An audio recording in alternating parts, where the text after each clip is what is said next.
познато лице на гласачкото ливче, Андреј Бабиш. Поранешниот чешки премиер сега се кандидира за претседател. Доби елан само неколку дена пред изборите.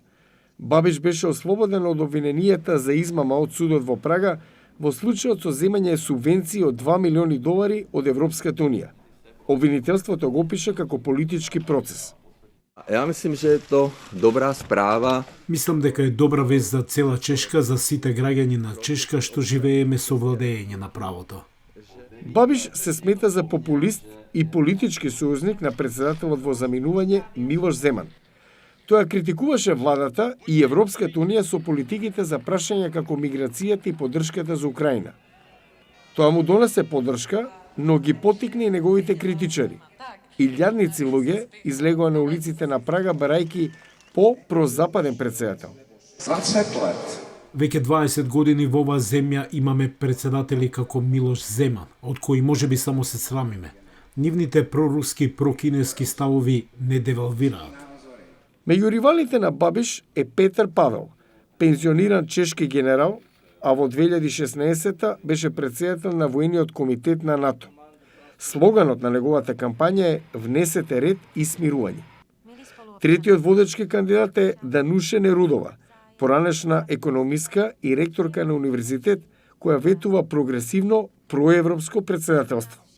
И Петер Павел и Дануше Нарудова се многу посветени на Чешката република како либерална демократија и на незината улога во либералниот поредок. Претседателот нема извршни овластувања, но аналитичарите велат дека победата на Бабиш може да го отежне животот на актуелната влада која зазеде силно проукраински став по руската инвазија. Според него преголема е поддршката, преголема е помошта за Украина и за украинските бегалци, но не мислам дека Бабиш би бил некој како Земан во минатото, проруски и кинески претседател, затоа што неговите деловни интереси се поврзани со Западна и Централна Европа. Чешката република и Словачка, што току ја одбележа 30 годишнината од така наречениот Кадифен развод, мирниот расцеп на Чехословачка по падот на комунизмот. За некои гласачи, историскиот крстопат е значаен, вели Талис.